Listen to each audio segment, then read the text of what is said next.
night stretches long and shadows cling to candlelight corners, we find ourselves drawn to the strange, the sacred, and the inexplicable. Tonight we explore the mystery of stigmata, wounds that bleed not from the edge of a blade, but from the soul-silent agony. Could faith alone summon blood from flesh? Or do these marks speak of something darker, something beyond? Welcome to NightlyHaven. Our tale begins high in the Mount Laverna in 1224. Alone in the wilderness, Saint Francis of Assisi, sorry if I said that wrong, fell into a trance during prayer. Witnesses said he had been communing with something not of this world. When he awoke, his hands, feet, and sides were bleeding.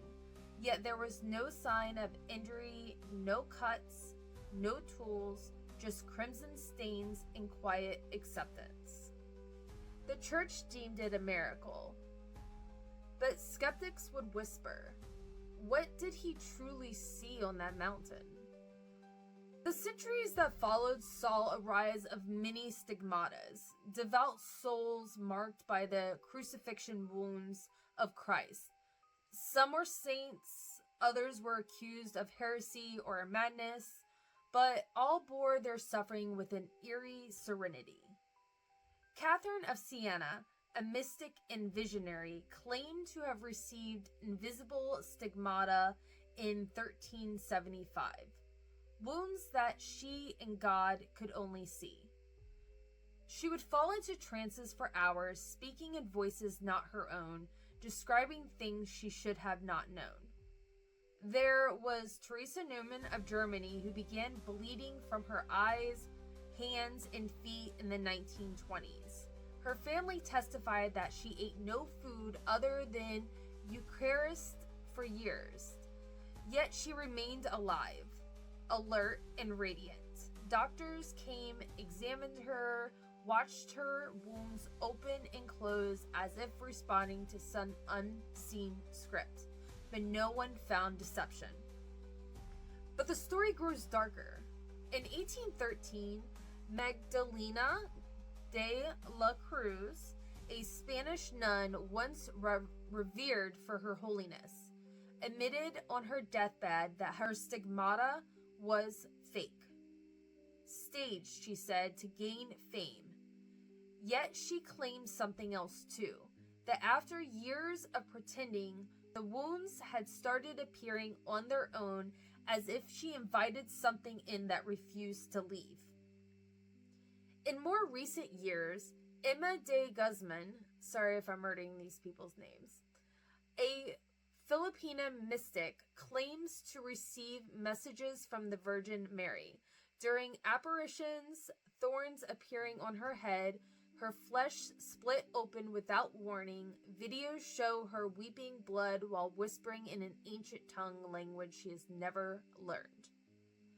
Then there is Giorgio Bongiovanni, an Italian man whose stigmata appeared in 1989 during a vision of the Virgin Fatima.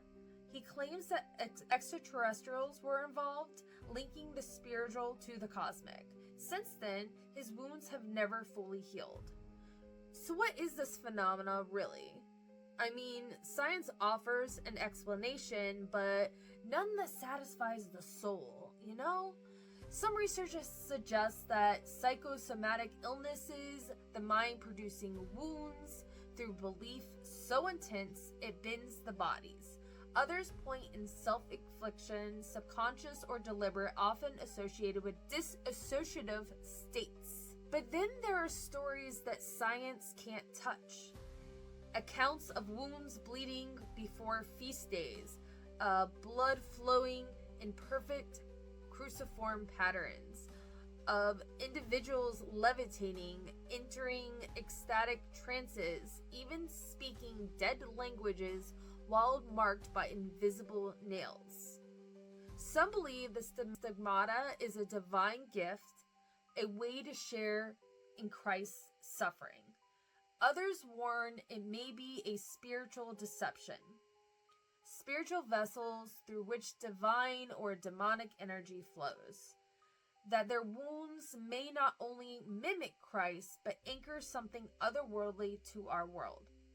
In the end, stigmata remains a riddle with no clear answers. Are their wounds born from the sacred, the subconscious, or the supernatural? Each case adds another shadow to the mystery. What we do know is this: in darkened rooms across centuries, men and women have bled for reasons that they could not explain, and whether through miracles, madness, or something more, the blood still flows. Thank you for walking the strange path with us tonight. Until next time, stay curious, stay cautious, and above all, stay in the light.